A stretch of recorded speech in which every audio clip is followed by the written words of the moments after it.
পচা ডিম। কবিগুরু রবীন্দ্রনাথ ঠাকুর শুধু কবিই ছিলেন না, তিনি রসিকও ছিলেন। সময় সুযোগ পেলেই তিনি পরিচিত ও অপরিচিত মানুষজনের সঙ্গে রঙ্গরসিকতায় মেতে উঠতেন। একদিন শান্তিনিকেতনের পাশের গ্রামের এক গৃহকর্তা নিমন্ত্রণ করলেন রবীন্দ্রনাথ ও শান্তিনিকেতনের এক শিক্ষককে। দুই অতিথি খেতে বসেছেন। গৃহকর্তা খুঁটিনাটি বিষয়ে লক্ষ্য রাখছেন, অতিথিদের যাতে কোনো অসুবিধা না হয়। খাবার থালার পাশে সাজানো রয়েছে অনেক বাটি, তাতে বিভিন্ন পদের খাবার। তার মধ্যে একটিতে ছিল ডিমের কালিয়া। ডিমটি খেতে গিয়ে সেই শিক্ষক তাতে পচা গন্ধ পেলেন, তাই তিনি বাটিতে ডিমটি নামিয়ে রাখলেন এবং মনে মনে ভাবলেন, গুরুদেব যা করবেন তিনিও তাই করবেন। এই ভেবে তিনি রবীন্দ্রনাথের দিকে আর চোখে তাকালেন। তাকিয়ে কি দেখলেন সেই শিক্ষক? দেখলেন রবীন্দ্রনাথ ওই পচা ডিম পুড়ে দিলেন মুখে। এই দৃশ্য দেখে তো অবাক সেই শিক্ষক এক প্রকার বাধ্য হয়েই চোখ বুজে পচা ডিমটা পুড়ে দিলেন মুখে। ডিমটা খাওয়ার পর থেকেই তার শরীরটা কেমন করতে লাগলো। খাবার শেষ করে আশ্রমে ফেরার পথে সেই শিক্ষক গুরুদেবকে জিজ্ঞেস করলেন, ওই পচা ডিমটা কি করে খেলেন গুরুদেব? আমার তো খাওয়ার পরই বমি পেয়ে গেছিল, এখনও গা গুলোচ্ছে। রবীন্দ্রনাথ ঠাকুর একথা শুনে বললেন, ডিমটা তুমি খেয়েছো নাকি? আমি তো খাইনি। কথা শুনে সেই শিক্ষক জিজ্ঞেস করলেন, সে কি, আপনি খাননি? তবে যে দেখলাম আপনি ডিমটা মুখে তুলছেন। এবার রবীন্দ্রনাথ হেসে বললেন, তুমি কি ভাবছো ওই ডিমটা আমি খেয়েছি?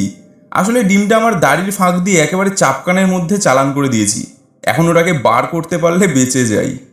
গুরুদেবের মুখে কথা শুনে সেই শিক্ষক তো একেবারে অবাক। বাঁদর। শান্তিনিকেতনে অসুস্থ রবীন্দ্রনাথের সঙ্গে দেখা করতে এসেছেন তার পুত্রবধূ প্রতিমা দেবী। তখন দুপুরবেলা। রবীন্দ্রনাথ বিছানায় শুয়ে আছেন, পাশে একটি চেয়ারে বসে প্রতিমা দেবী। দুজনে নানা রকম কথাবার্তা বলছেন। রবীন্দ্রনাথ কথা বলতে বলতে হঠাৎ প্রতিমা দেবীকে বললেন, বৌমা, বাঁদরটা বড্ড জ্বালাচ্ছে, ওটা বন্ধ করে দাও তো। চারদিক তাকিয়ে দেখলেন প্রতিমা দেবী, কই কোথাও বাঁদর চোখে পড়ল না তার। আর তাছাড়া কীভাবেই বা বাঁদরকে বন্ধ করবেন, কি করে বলবেন গুরুদেবকে এই কথা, ভাবতে লাগলেন প্রতিমা দেবী। রবীন্দ্রনাথ আবার বললেন, বৌমা কি হলো, দেখছো না বাঁদরটা বড্ড জ্বালাচ্ছে। প্রতিমা দেবী আবার বললেন, কই বাঁদর তো আমার চোখে পড়ছে না। রবীন্দ্রনাথ এবার হেসে বললেন, বাঁদর মানে বাঁদরটা বন্ধ করে দিতে বলছি, দেখো না রোদ এসে বড্ড মুখে লাগছে যে। কথা শুনে প্রতিমা দেবী হেসে ফেললেন এবং বাম দিকের দৌড়টা বন্ধ করে দিলেন। বিশেষ পদ। শান্তিনিকেতনে এসেছেন এক বিশিষ্ট ভদ্রলোক। রবীন্দ্রনাথ তাকে নিমন্ত্রণ করলেন খাওয়ার জন্য। কবি এবং ওই ব্যক্তি উভয় পাশাপাশি বসেছেন মধ্যাহ্ন ভোজনে। কবির ভৃত্য দুজনকেই একই খাবার খেতে দিয়েছে। অবশ্য কবি কম খান, কিন্তু অতিথি ভদ্রলোকের খাবার পরিমাণ কিছু বেশি। অতিথি ভদ্রলোক খেতে খেতে দেখলেন কবিকে একটি পদ বেশি দেওয়া হয়েছে।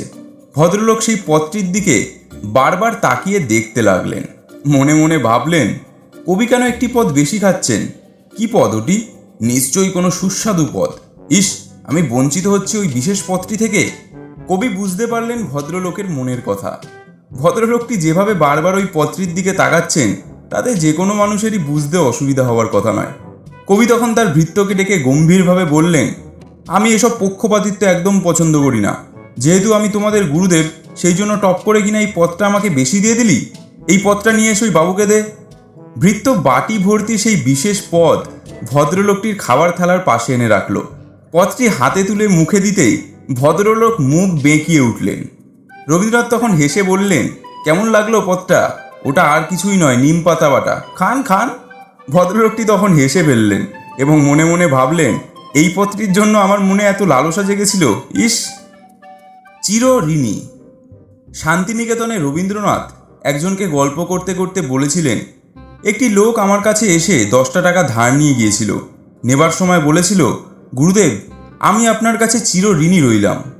কথা বলে রবীন্দ্রনাথ কিছুক্ষণ চুপ থেকে দীর্ঘশ্বাস ফেলে বলেছিলেন, লোকটা কিন্তু সত্যবাদী ছিল, সে চিরঋণীই রয়ে গেল। 10টা টাকা সে আর আমাকে ফেরত দিয়ে গেল না। দণ্ডনীয়। গুরুদেব রবীন্দ্রনাথ একদিন শান্তিনিকেতনের শিক্ষক নেপাল রায়কে একটি চিঠি লিখলেন, কাল বিকেলে আমার এখানে এসো ও চা পান করে দণ্ডনীয়। চিঠি হাতে পেয়েই নেপাল রায়ের চক্ষু চড়ক গাছ। গুরুদেব এমন কেন লিখলেন?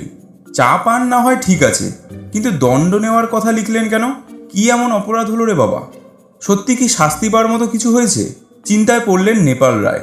তার চোখ মুখ শুকিয়ে ফ্যাকাশে হয়ে গেল। সারা রাত ঘুমোতে পারলেন না এই কথা ভেবে। গুরুদেব অসন্তুষ্ট হওয়ার মানে আর শান্তিনিকেতনে শিক্ষকতা করা যাবে না, থাকাও যাবে না। পরের দিন বিকেলে নেপাল রায় গুরুদেবের সঙ্গে দেখা করলেন। রবীন্দ্রনাথ তখন উত্তরায়ণে কবিতা লিখছিলেন। রবীন্দ্রনাথ নেপাল রায়কে দেখে লেখা থামিয়ে গম্ভীরভাবে বললেন, বসো, কথা আছে। নেপাল রায় আরও ভয় পেয়ে গেলেন। এরপর রবীন্দ্রনাথ স্বভাবসুলভ ভঙ্গিতে বিভিন্ন প্রসঙ্গ নিয়ে আলোচনা করতে লাগলেন। এর মধ্যে আরও অনেকে এসে হাজির। রবীন্দ্রনাথের ভৃত্য টেবিলে চায়ের সাথে লোভনীয় সব খাবার রেখে গেল। রবীন্দ্রনাথ সকলকে খেতে বললেন। সবাই খাবার তুলে খেতে শুরু করলেন, কিন্তু ভোজন রসিক নেপাল রায় খেতে পারলেন না। খাবেন কি করে? তার বুকের মধ্যে ভয় লুকিয়ে রয়েছে যে। এইভাবে অনেকক্ষণ কেটে গেল, রাতও হলো, কিন্তু রবীন্দ্রনাথ শাস্তির কথা বলছেন না। নেপাল রায় খাবারে হাত দেননি দেখে রবীন্দ্রনাথ বললেন, তুমি তো কিছুই খেলে না, তাছাড়া আজকাল তোমার বড্ড ভুল হচ্ছে। এই বলে গম্ভীর হয়ে রবীন্দ্রনাথ ভেতরে চলে গেলেন। সবার সামনে আরও ভয় পেয়ে গেলেন নেপাল রায়। ভুল হবার কথা কি বললেন গুরুদেব? এরপর রবীন্দ্রনাথ ভেতর থেকে একটা মোটা লাঠি এনে নেপাল রায়ের হাতে দিয়ে বললেন, নেপাল, এই নাও তোমার দণ্ড, সেদিন এখানে এসে ভুল করে ফেলে গেছো। এই কথা শুনে স্বস্তির নিঃশ্বাস ফেললেন নেপাল রায়। ভাবলেন, গুরুদেব তাহলে এই দণ্ড নেওয়ার কথা লিখেছিলেন। তারপরে আফসোস করলেন, ইস, ভয় পেয়ে চা পান ও লোভনীয় খাবার থেকে বঞ্চিত হলাম। বাঘ শিকারের গল্প। রবীন্দ্রনাথের কাছে বিভিন্ন সময় বিভিন্ন রকমের মানুষ আসতেন।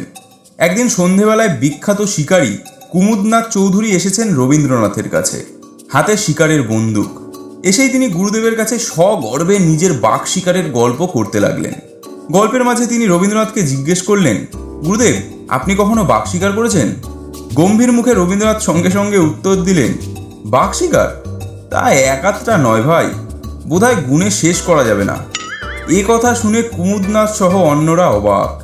রবীন্দ্রনাথকে তারা কবি হিসাবেই জানেন, কিন্তু উনি যে একজন দক্ষ শিকারী, তার উপর অনেক বাঘ মেরেছেন, তা তো কখনো শোনা যায়নি। রবীন্দ্রনাথের মুখে বাঘ শিকারের কথা শুনে একেবারে চুপসে গেলেন কুমুদনাথ। তিনি ভেবেছিলেন নিজের বাঘ শিকারের কথা বলে একেবারে মাত করে দেবেন, কিন্তু এ কি হলো? তখন একজন নিচু স্বরে রবীন্দ্রনাথকে জিজ্ঞেস করলেন, গুরুদেব, সত্যি সত্যি আপনি বাঘ মেরেছেন? এবার রবীন্দ্রনাথ মুচকি হেসে বললেন, হ্যাঁ, আমি বিইউজি বাঘ বা ছারপোকার কথাই বলছি। না, কুমুদের মতো টাইগার আমি কখনো মারিনি। এবার স্বস্তির নিঃশ্বাস ফেললেন কুমুদনাথ এবং শুরু করলেন আরও নতুন নতুন বাঘ শিকারের গল্প। নিরামিষ না আমিষ। শান্তিনিকেতনে একবার এক ছোট ছেলে রবীন্দ্রনাথকে চিঠি লিখে জানতে চায়, ডিম জিনিসটাকে কেন আমিষ বলা হয়? নিরামিষ বললে ক্ষতি কি? কবি উত্তরে মজা করে লিখলেন, ঠিকই তো, কই ডিমের গায়ে আঁশ দেখছি বলে তো মনে হয় না, কেমন সুন্দর দিব্যি গোলগাল, খাসা আলুর মতো। রসিক রবীন্দ্রনাথের উত্তর পেয়ে ছোট ছেলেটি খুব আনন্দ পায়। ভূতে বিশ্বাস। শান্তিনিকেতনের এক ভদ্রলোক একদিন রবীন্দ্রনাথকে জিজ্ঞেস করলেন, গুরুদেব, আপনি ভূতে বিশ্বাস করেন? উত্তরে রবীন্দ্রনাথ বললেন, আমি তো বিশ্বাস করি, স্বচক্ষে দেখেওছি, মাঝে মধ্যে তার অস্তিত্বও টের পাই। ভূতেরা সাহিত্যে, রাজনীতিতে এক এক সময় তুমুল দাপাদাপি জুড়ে দেয়। ওরা দেখতে শুনতে ঠিক মানুষের মতো। রবীন্দ্রনাথের কথা শুনে ভদ্রলোক হেসে ফেলেন ও বোঝেন রবীন্দ্রনাথ সাম্প্রতিক সময়ের কিছু মানুষের প্রতি আচ্ছা খোঁচা দিলেন বটে।